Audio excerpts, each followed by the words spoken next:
Assalamualaikum warahmatullahi wabarakatuh. Perkenalkan, nama saya Muhammad Adi Aprianto. Saya Dita Aulia Pratami.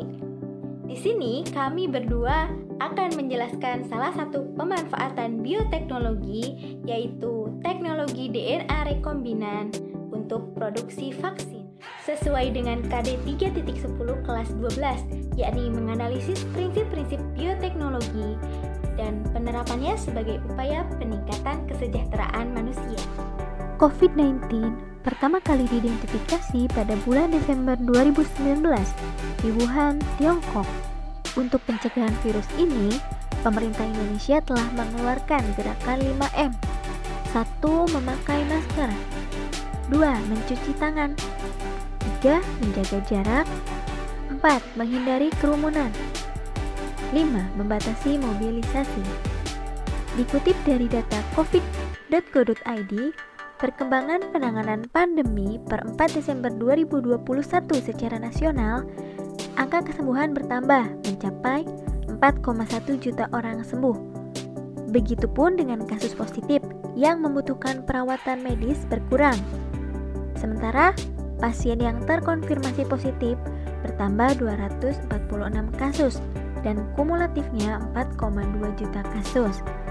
Dan masih terdapat pasien meninggal 5 kasus, kumulatifnya mencapai 143.863 kasus. Perkembangan program vaksinasi untuk penerima vaksin 1/4 Desember 2021 secara nasional bertambah dan totalnya mencapai 142 juta orang. Sedangkan penerima vaksinasi kedua totalnya meningkat mencapai 98 juta orang, serta penerima vaksin ketiga saat ini totalnya 1,2 juta orang. Saat ini, berbagai ilmuwan dari seluruh dunia banyak melakukan penelitian tentang produksi vaksin untuk melawan virus COVID-19. Di Indonesia, terdapat 9 jenis vaksin COVID-19 yang telah mendapat Emergency Use Authorization dari BPOM, yaitu Sinovac, vaksin COVID-19 Bio Farma, AstraZeneca, Sinopharm, Moderna, Pfizer, Sputnik V, Janssen, dan Confidencia. Vaksin merupakan sediaan biologis yang diberikan pada individu sehat untuk menyiapkan sistem kekebalan tubuh terhadap serangan infeksi bakteri atau virus patogen. Vaksin dapat berisi patogen yang sudah dilemahkan atau komponen antigen yang dikenali oleh sistem imun dari patogen tersebut, biasanya berupa protein di permukaan sel atau partikel virus yang dapat dikenali oleh antibodi pada sistem imun. Vaksin ini sebagai salah satu penerapan ilmu bioteknologi di bidang medikal yang salah satunya bisa dilakukan melalui teknologi DNA rekombinan. Bioteknologi ini pada dasarnya sebagai suatu bentuk pemanfaatan organisme hidup atau perekayasaan proses biologi dari suatu agen biologi untuk menghasilkan sesuatu yang bisa bermanfaat untuk manusia. Sebagai contoh, produksi vaksin yang tergolong bioteknologi modern. Jadi pada dasarnya, bioteknologi modern ini melibatkan materi genetik seperti DNA, tentunya dengan peralatan dan teknologi yang modern. Lalu, apa yang dimaksud dengan teknologi DNA rekombinan? Nah, ini akan dijelaskan oleh rekan saya. Jadi DNA rekombinan itu adalah suatu upaya meletakkan DNA dari suatu organisme ke dalam DNA bakteri dengan menggabungkan dua atau lebih sekuensi yang biasanya tidak akan terjadi bersama-sama melalui penyambungan gen. Beberapa jenis obat-obatan seperti vaksin, kemudian bahan pangan, bahan pakaian, dan bahan lainnya telah diproduksi dengan memanfaatkan teknologi DNA rekombinan.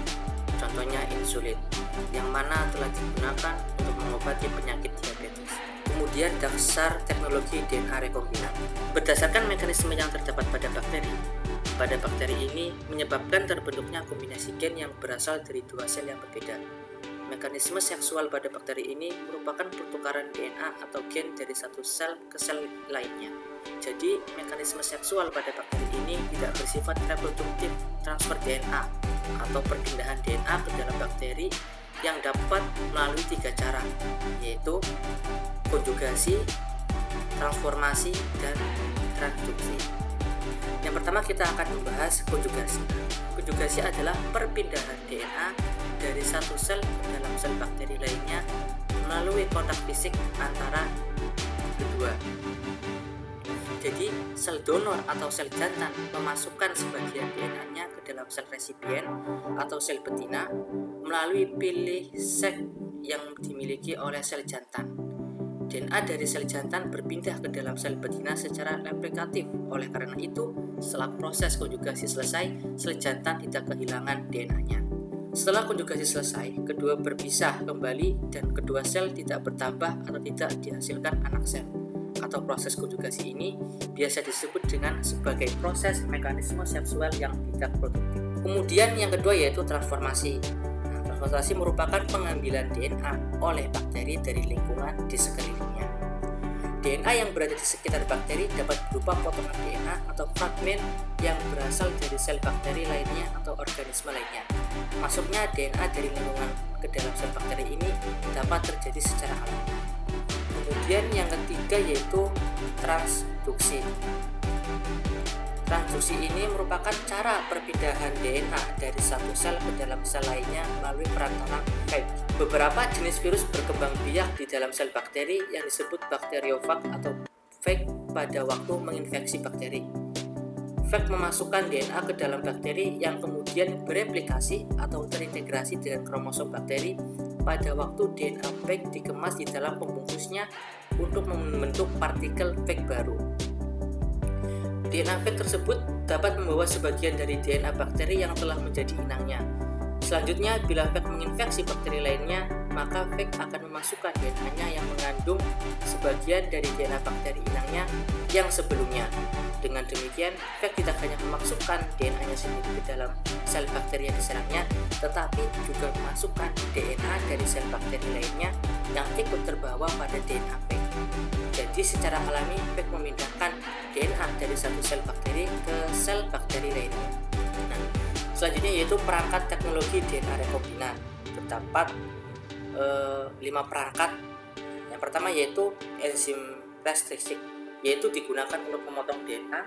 Kemudian yang kedua itu DNA ligase, digunakan untuk menyambung DNA. Kemudian yang ketiga ada plasmid, yaitu sebagai vektor untuk mengklonkan gen atau mengklonkan fragmen DNA bakteri. Kemudian yang keempat bakteri. Kemudian yang kelima adalah pustaka genom, yang mana digunakan untuk menyimpan gen atau fragmen DNA yang telah dikeluarkan.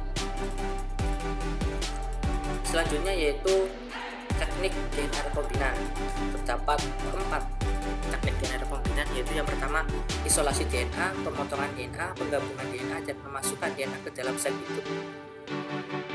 Selanjutnya, penerapan teknologi DNA rekombinan dalam pembuatan vaksin, yakni dengan memanfaatkan gen-gen yang mengkode bagian atau subunit protein sehingga bisa memproduksi antigen yang ditargetkan.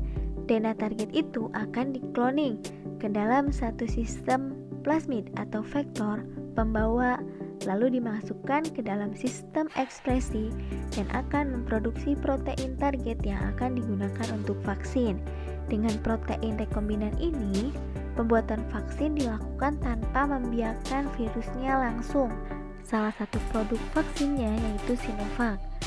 Selain itu, teknologi rekombinan juga akan dapat mempercepat dalam pembuatan vaksin.